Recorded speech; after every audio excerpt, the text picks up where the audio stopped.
Navoiy Ofida 4-brigadda 8-maktabning orqasida umumiy 16 sotixli tayyor joyimiz sotiladi azizlar. Uyning remonti shaharning uylaridan qolishmaydi. Bir qator ko'rib chiqamiz va narxini oxirida aytib ketamiz. Eldilarimiz chertaga etilgan va stoyashkalari bo'lgan azizlar. Suvlar ham chiqarilib, udovsalari qilingan va yerlarimiz egilib turibdi. Kirib kelishimizda shunday katta holsilarni kutib oladi. 10 qo'limizga xonadan boshlaymiz.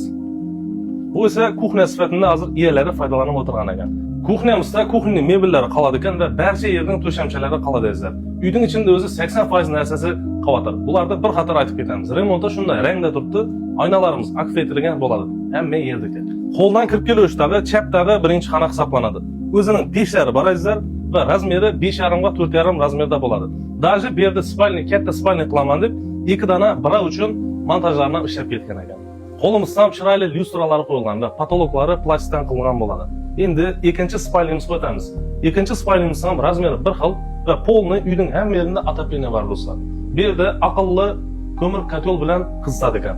Va bu oynamiz nechun o'zi yuqorida turibdi detallar uchun ayol qizlarimiz uchun spalni qilingan ekan. Oynag'imdan odam o'tib qaytsa, shtobi ko'rmaslik uchun uyning erkaklari ishlab qo'ygan ekan. Bu esa katta holimizdagi tapchan bo'ladi, ya'ni uyimizning ichidagi. Bemalol 25-30 odamni mehmon etsangiz bo'ladi. Chiroyli etib lyustralarimiz qo'yilgan, hamma yerda pollari taptoza poldan azizlar va qalin poldan.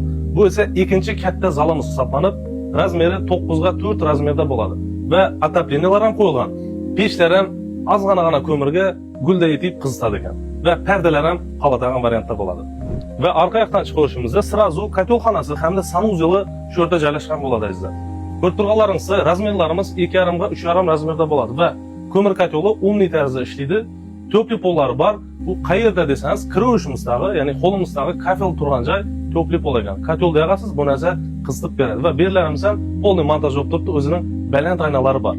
Endi orqa yog'ini o'tadigan bo'lsak, orqa yog'imiz ham polni egilib turgan narsa, ko'rib tursalar, yaqindagina o'dargan ekan yerlari va orqa yog'imiz ham chiroyli etib qamishlardan va baland etib chertaklari etilgan.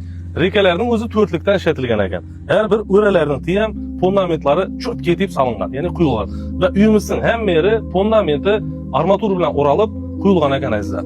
Joyimiz loydan solingan, yaqinda solingan joy va toza joy bo'ladi. Orqa yog'imizni ko'rib tursalar, dahshat ulli, umumiy oldindan boshlab buyog'gacha 50 metr bo'ladi azizlar. Ko'rib turganlaringizda uyimizga gap bo'lishi mumkin emas. Buyoqlar ham, ya'ni ikki taraf ham stoyashkalar qilingan, eldilarda stoyankalar bor azizlar. Narxına keladigan bo'lsa 43 ming dollar aytib üstünde egalar qaytib beraman deyapti. Mana desa 20 ga so'rasin savdolashamiz deyapti. Pastda egalarining nomerini qoldiramiz va to'liq ma'lumot uchun bemalol o'zlarini aloqaga chiqarasizlar. Shunday kontentlarni o'tkazib yubormaslik uchun albatta Beruniy uylarini a'zo bo'lib qo'yinglar. Bizlar 3-avgustgacha 50 ming obunachi bo'lishimiz kerak. Sizlar albatta qo'llab-quvvatlab turasizlar degan umiddamiz. Hammaga rahmat.